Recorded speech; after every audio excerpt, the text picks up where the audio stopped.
Okay,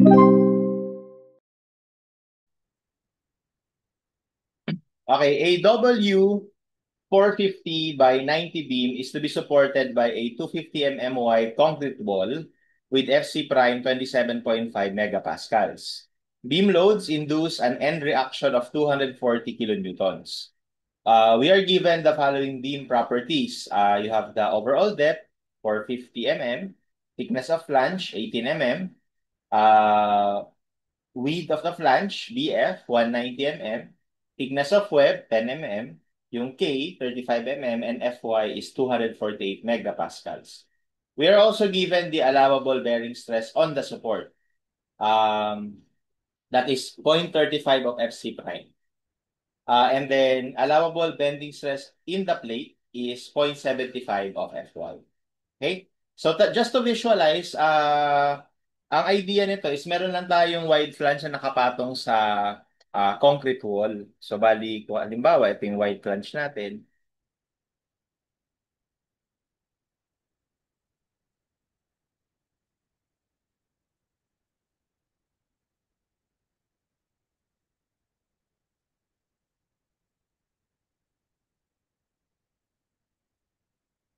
Okay, so may wide flange tayo. Ayan.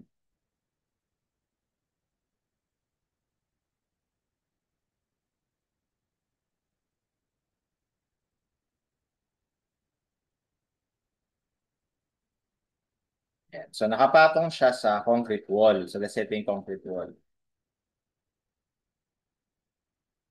Ayan. Let's say may ito yung concrete wall natin. Ayan. Okay?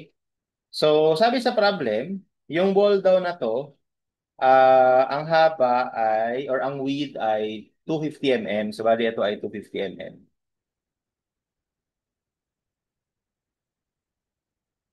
Okay? So, ngayon, kapag nagpatong kasi tayo ng beam, no? Nagpatong tayo ng beam, kailangan maglagay ka ng base plate to protect the concrete wall. So, let's say ito yung base plate mong nilagay.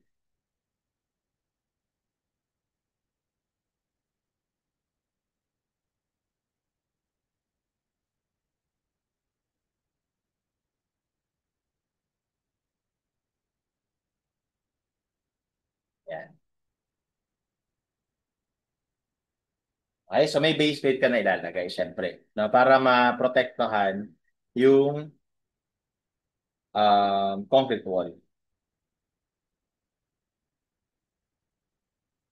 Okay, so mahaba yung beam, tinutol ko lang yung drawing. Okay? So, ang sabi sa problem, so lagyan ko lang ng label. Bali, ito yung W 450 by 90. Tapos may base plate ka. Tapos ito yung concrete wall.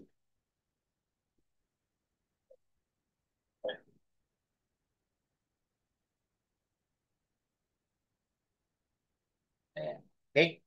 So, sabi sa problem, yung ano daw, yung beam, nag-transmit ng or nag-induce ng end reaction na 240 kilonewton. So, ibig sabihin, magkakaroon dito ng force, no, na 240 kilonewtons.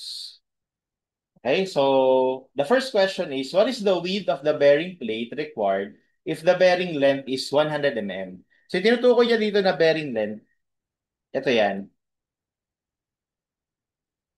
Yan yung bearing length. No? So, that is 100 mm. So, tinatanong sa atin, ano yung required na width? Anong required na to? Yan. So, tawagin na lang natin na WW. Okay? So, ano na yung required na dimension na W? So, para ma-solve yun, we will base that on the allowable bearing stress on the support. Okay? Kasi syempre, yung area niyan, nakadepende kung gaano kalaki sa kung gaano ba katibay yung support mo. Kasi kung tutuusin, kung halimbawa nga na hindi ko matibay naman yung surface na to, hindi mo na dapat kakailanganin ng base plate, no? Pero the reason why we need base plate is so that we can disperse this load into a greater area. Kasi di ba, pag mas malaki yung area, mas maliit yung stress. So that's why we have to provide a base plate para yung 240 kilonewton na concentrated load ay hindi lang mapunta sa iisang point dito sa concrete wall. So mangyayari doon, mababasag yung wall. Okay? So with that, kailangan lang natin itong computein. No? So para makompute yan, bali ang idea lang, dapat yung number one, actual bearing stress, no, should not exceed yung allowable na 0.35 FC prime. Okay, so ano ba yung actual? So syempre, force divided by area of the bearing plate, no? Okay, should not exceed 0.35 FC prime. So ano ba yung force? So binigay naman. So 240 kilonewton, gawin lang natin newton para maging megapascal. Tapos yung area ng base plate, bali ito na yun. W by 100. Okay? That should not exceed 0.35 of FC prime. So ang FC prime natin is 27.5. Ayan. So therefore, our W should be at least, di ba? Pakita ko lang kung paano magiging at greater than or equal siya. Kasi di ba pag in-cross multiply ko to doon, nasa kabilang side na siya. Tapos ito, di-divide natin dito, no? Ito, di-divide natin doon. So magiging ganito.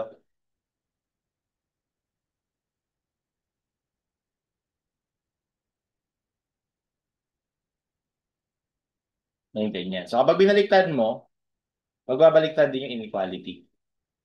Kaya mangyayari, ang kailangan mo na width is at least ganitong value. 240,000 over 0.35 times 27.5 times 100. And that is 249.35. So dito, it's safe to use 250. Okay, so we can use 250. Okay, and that will be our answer for the first question. So that's letter C. Okay, next.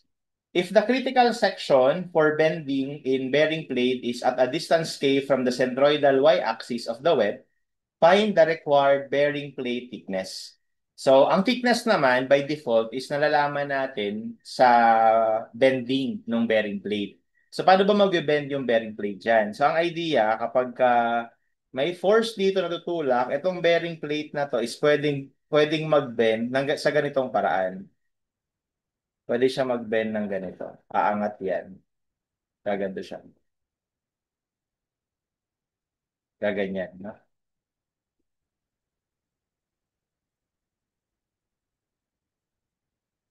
Gaganyan siya, no? Dahil doon sa in-apply mo na force. Okay? Ngayon, ang critical section for bending daw is at a k distance from the centroidal y-axis. So kapag tinignan natin sa view na to, so tingin tayo dito sa view na to, sa harap, section view. So diba ito yung wide flange?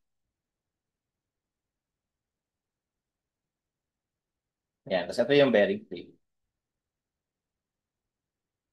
Ayan. Okay? So ang idea, kasi di ba meron pa dito concrete wall.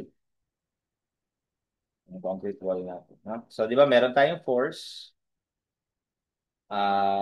P na 240 kilonewton. No? So ngayon, ang idea, sabi ko nga, mag-bend kayo siya ng ganito. Ganyan siya mag-bend. Okay, actually nag-bend siya dahil sa reaction na to. May reaction dito eh. In a form of a distributed load. Okay? So may reaction tayo dyan in a form of distributed load. Okay, so now,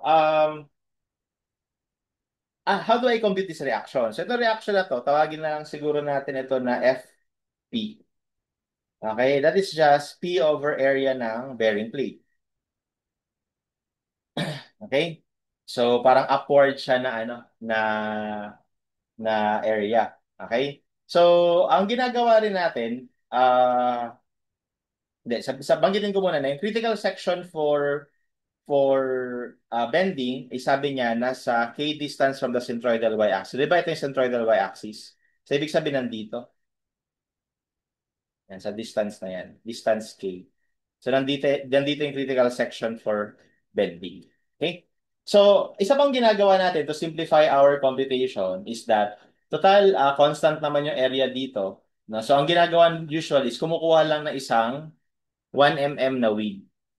Ayan, kumukuha lang na isang 1 mm na width. So, kumbaga, yan lang i-analyze natin. Ayan. Ayan na lang ang i-analyze natin. 1 mm na width. So, ang idea, parang mangyayari, yung itsura ngayon nung ano natin, nung bearing plate, is parang paganto lang. Paganyan. Okay? Tapos, let's say, ito yung critical section, no?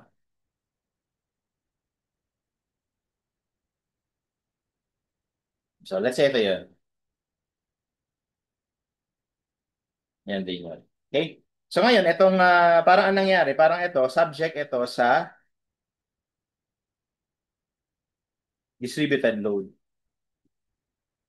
Okay? Na kung saan, ay yung load na yan, tawagin natin rin natin FP, will now be, again, P over area ng bearing plate. Okay? So, ngayon, meron dito mapuproduce na bending moment, di ba? To resist all that. Okay? Yung bending moment na yan. So, actually, pag tumingin ka sa side view, parang ganito siya.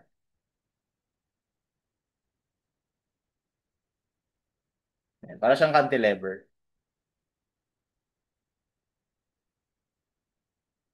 Ayan. So, ito yung bending moment. Okay? And as you can see here, yung bending moment natin will just be, kailangan natin yung length na to. Okay? Tawagin natin na yung length na yan is N. So to compute that length, N, okay, we have to refer to this figure. Okay, so based sa computation natin kanina, yung haba na to is dapat 250, no? Para ma-protect yung wall. So ibig sabihin, this is 250.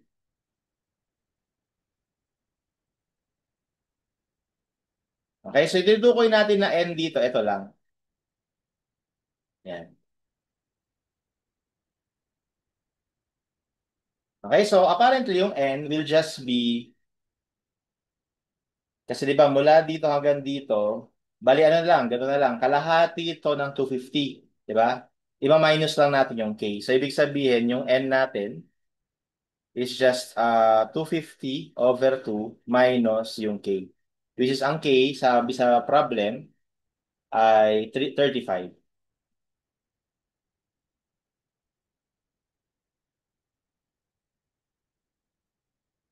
90 mm. So 90 mm yung haba.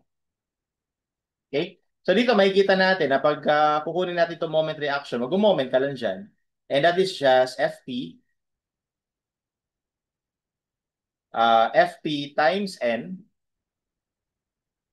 over 2, di ba? Kasi ito FP, uniform load, tapos times N, tapos times half ng N yung moment arm niya. Okay? So therefore, the moment is just FP times N squared over 2.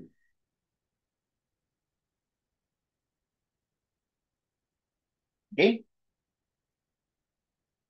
So now, kapag may moment ka na, syempre, we will now calculate the bending stress. So, ang bending stress is simply MC over I.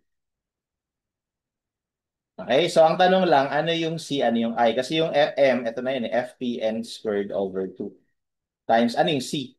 So, yung C, ang pinag-uusapan natin guys na cross-section ay ito. Yan. So, kapag tingnan natin yung section na yan, ito ko yung drawing. Yung section, palakihan ko lang. Ito yan. Diba? Ito yung section na yan. Na kung saan ito, kinonsider natin na 1 mm for simplicity. Tapos ito yung thickness. Okay? So, ibig sabihin, yung C is from the neutral axis papunta dun sa extreme fiber. And that would be half ng thickness. Tapos, yung moment of inertia is moment of inertia about this axis, di ba? I x. And that is BH cube over 12. So, that's 1 T cube over 12. Okay? So, therefore, this is T over 2 over 1 times T cubed over 12. Okay? So that is the bending stress. So pag sinimplify natin yan, magiging aangat tong 12, aangat dito yung 12. So 12 over, that's over 2 over 2. So that's 3, no? So 3 FP n squared. Tapos yung T na to magka-cancel dito. So T squared na lang sa ilalim.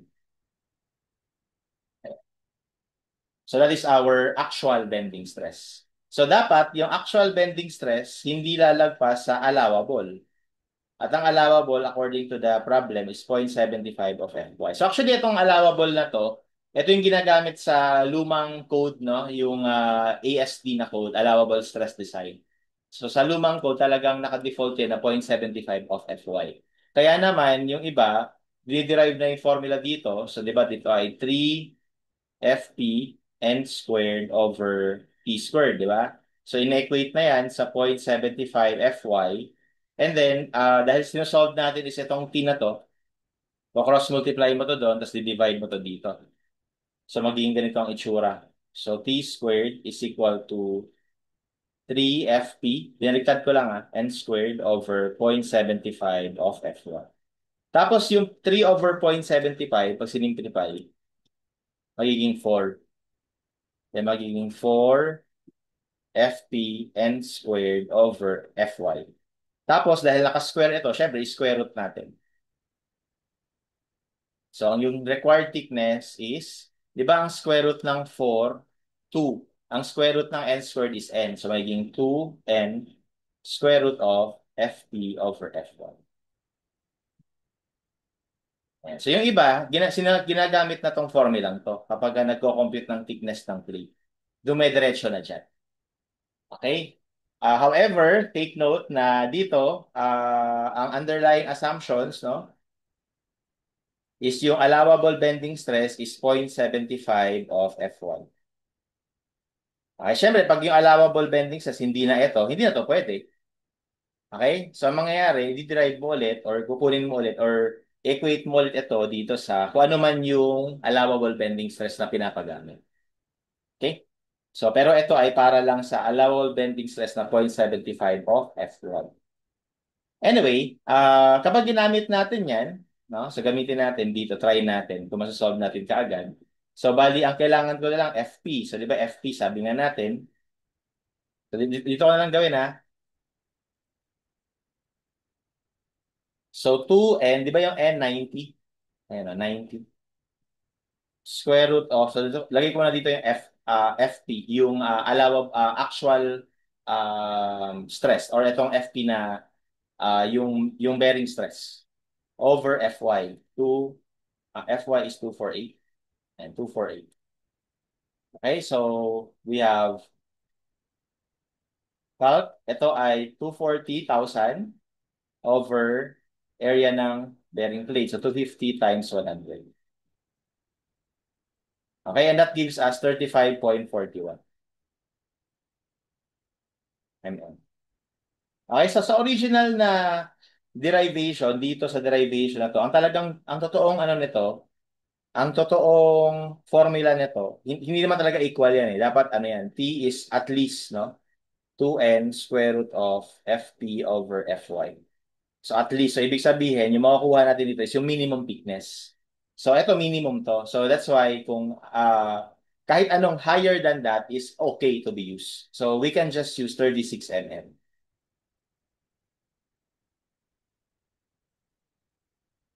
Okay? So that's why here, that's our answer. Ngayon, kung hindi mo kabisado itong formulang to, okay lang. Basta alam mo yung background. No? Ang background niya lang naman is dapat yung MC over I, yung MC over I, yung actual bending stress, i-equate mo dun sa allowable bending stress. Ganun lang yun. Tapos solve mo yung thickness. So actually, dito pa lang, dito, pwede mo na ito equate sa 0.75, 0.75 Fy. So, pakita ko lang, no? Di ba? MC over I, equate mo dito sa allowable. So, di ba, we have Fp times n squared. So, di ba, ang n natin ay 90 squared over 2 times yung thickness. O, lagyan natin thickness over 2 over 1 times thickness cube over 12. And then dapat equate mo yan sa 0.75 of Fy. Nakita ko lang. Okay, so pag sinolve natin yung A, again, kung hindi mo man yan na-solve kanina, yung FP, that is just 240,000 over 250 by 100. Okay, tapos yung X, hinahanap natin, no? So let's say 30. Ayan. So makikita nyo, makukuha nyo rin yung thickness. Ang maganda rin dito is kung ano man yung iba pang allowable bending sa halimbawa, sinabi niya 0.8 of Fy, o di masasolve mo pa rin, shift solve. Ayan, mag-iiba lang syempre yung sagot. Okay, kasi iba na yung allowable bending stress. Okay, kaya kung ako ang tatanungin, maganda bang kinakabisado ito? Kung gusto mo maging mabilis sa computation, yes, maganda siyang kabisaduhin. Basta tatandaan mo lang, is valid lang yan kapag 0.75 F1. Pero ang mas importante na alam natin is ano ba yung underlying principle ng pagkuha ng thickness gamit yung bending ng plate. Yun talaga yung mas importante. Okay? So that is for number 2. Our answer is 36. Next. Determine the web yielding stress. So, ano naman yan? So, sabi niya dito, which occurs at a distance n plus 2.5 k, where n is the length of the bearing plate. So, ang idea guys ng web yielding is parang kung ito yung ano mo, wide flange. Mas meron kang ah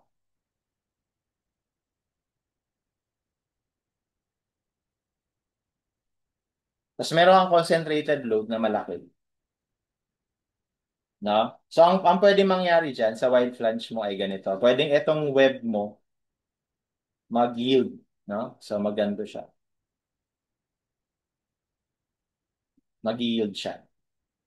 Okay? So, yun yung web yielding.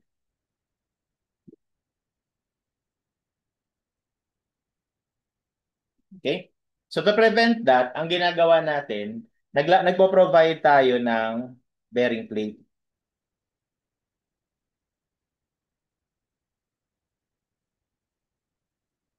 So, pag nakatingin tayo sa side view, okay, so nagpo-provide tayo ng bearing plate. Ayan. Okay, tapos ito yung support. Para kapag meron man tayong mataas na concentrated load dito, so di ba dahil reaction yan, ang mangyayari dun sa loading na yan is madidisperse.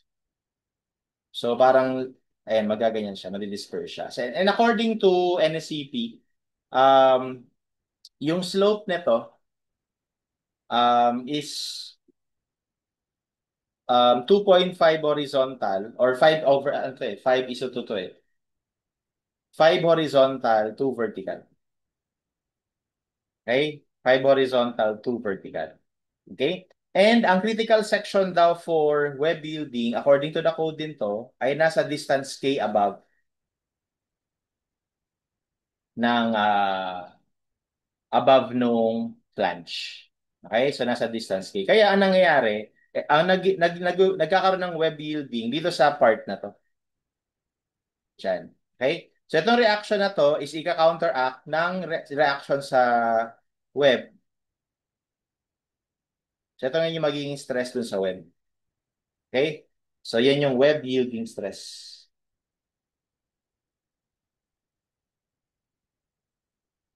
Tawagin natin na FYW, web yielding stress.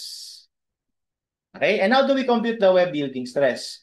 Um, well, simple lang. Because that particular area, kailangan mo lang compute anong haba nito, tapos ano yung thickness ng web, di ba? Kasi ang idea lang naman yan, parang ganito yan eh.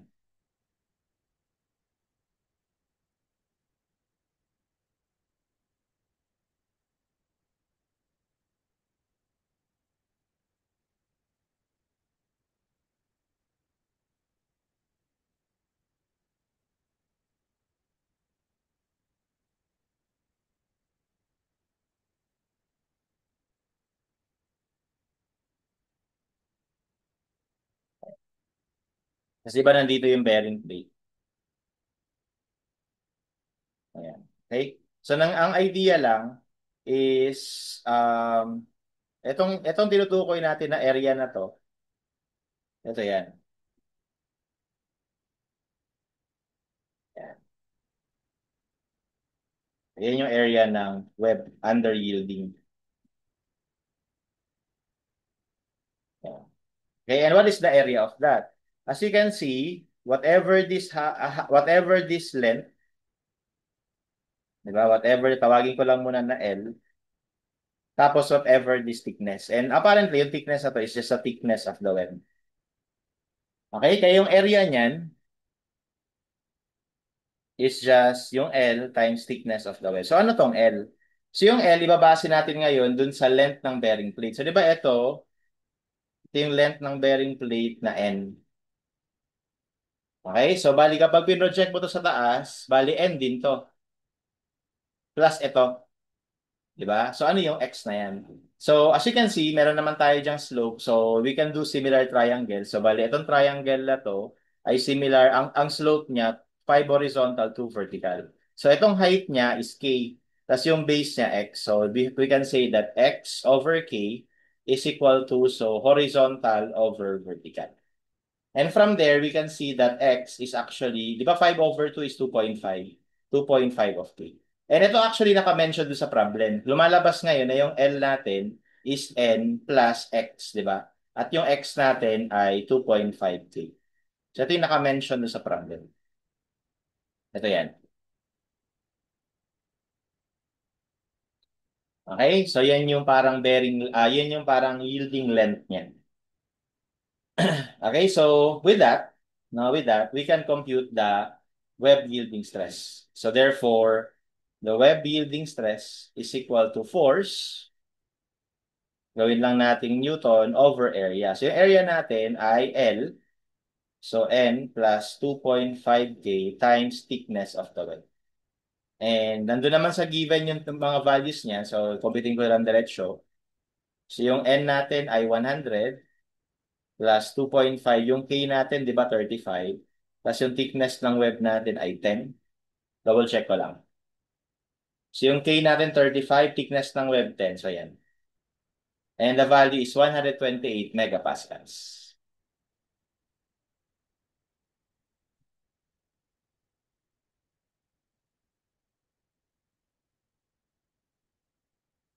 Okay?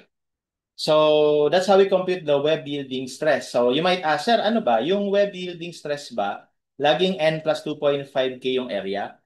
Well, the answer is no. This is only applicable if yung support natin is near the end. Okay, pero kapag yung load natin, let's say dito, naglagay tayo another base plate. Ayan. Tapos meron ka ulit another concentrated load dito. P. So, ang mangyayari dito, magdi-disperse yung area natin on both sides. So such that, let's say ito yung critical point na K. So ngayon, magkabilaan, ano yan? 5 horizontal, 2 vertical. Ganyan. Kaya ang mangyayari ngayon, kapag kinompute natin yung area na to, yung area na to, so pag pinoject mo ngayon yan dito, ito N, kasi ito X. So yung X9 as computed, that is 2.5 of K. Magkabilaan. Kaya mangyayari ngayon dyan, kapag malayo ka sa N, yung magiging web yielding stress mo is P over yung L mo is N plus dalawang 2.5K. And that is actually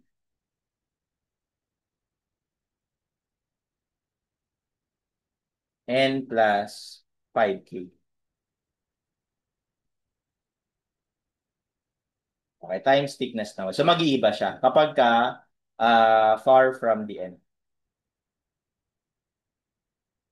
Okay? Sa current version ng NECP, itong far from and saka near sa end, meron na yung nakaspecify na particular distance. So pag sinabing near the end, ibig sabihin yung distance ng reaction is less than the D. Less than nung depth nung wide flange. Kapag far end, ibig sabihin yung force mo ay nasa mas malaki sa D. It is located, force located farther than D from the end of the support or end of the beam rather. Okay? So but for this one, because ano naman, ang binigay naman sa atin is nasa dulo yung ano nasa dulo yung wide flange. Nasa dulo yung white fan. So, yung gagamitin natin is 2.5K lang. Okay? So, our answer for number 3 is letter A. And that's how we solve this problem.